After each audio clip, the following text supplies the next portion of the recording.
ते बोलतात, बघूयात. प्रकारचे हे बलस्थान आहे आणि भारतरत्न डॉक्टर बाबासाहेब आंबेडकर यांनी आपलं संविधान,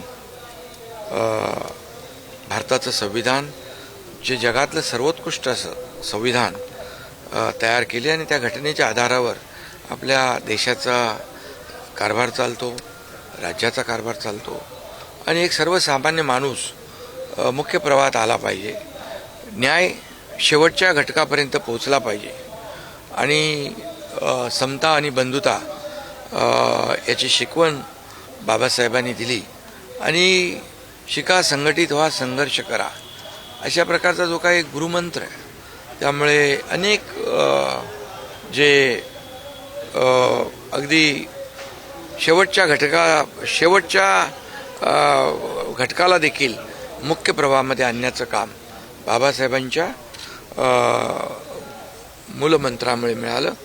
सर्वसामान्य माणूस उच्च पदापर्यंत पोहोचू शकतो याची अनेक उदाहरणं बाबासाहेबांच्याच संविधानामुळे आहेत आणि म्हणून आम्हाला सगळ्यांनाच बाबासाहेबांचा अभिमान आहे आणि म्हणून देशाचा संविधान दिन म्हणून देखील आपण 2015 सालापासून साजरा करतो. भारताचे प्रधानमंत्री नरेंद्र मोदी साहेबांनी 2015 पासून भारतात संविधान दिन देखील साजरा करण्यास सुरुवात केली. खऱ्या अर्थाने एक बाबासाहेबांच्या बद्दल काय बोलावं, जेवढं बोलावं तेवढं कमी आहे आणि म्हणून भारताची घटना आणि बाबासाहेब हे जे काही समीकरण आहे आणि संविधान हे अतूट नातं आहे आणि म्हणून मी भारतरत्न डॉक्टर बाबासाहेब आंबेडकर यांना विनम्र अभिवादन करतो. अधिवेशनाचा शेवटचा दिवस अनेक महत्त्वाचे नेते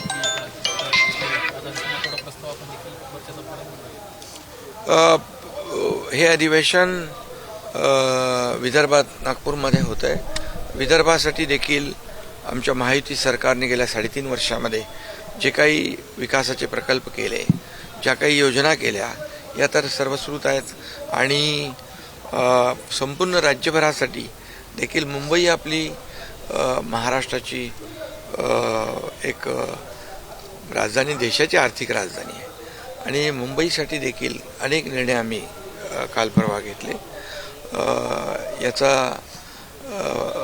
या अधिवेशनाचा जो काही एक सार आहे तो या महाराष्ट्राचा सर्वांगीण विकास झाला पाहिजे आणि त्यासाठी हे अधिवेशन अतिशय फ्रुटफुल झालं असं मी म्हणेन. 19 तारखेला मराठी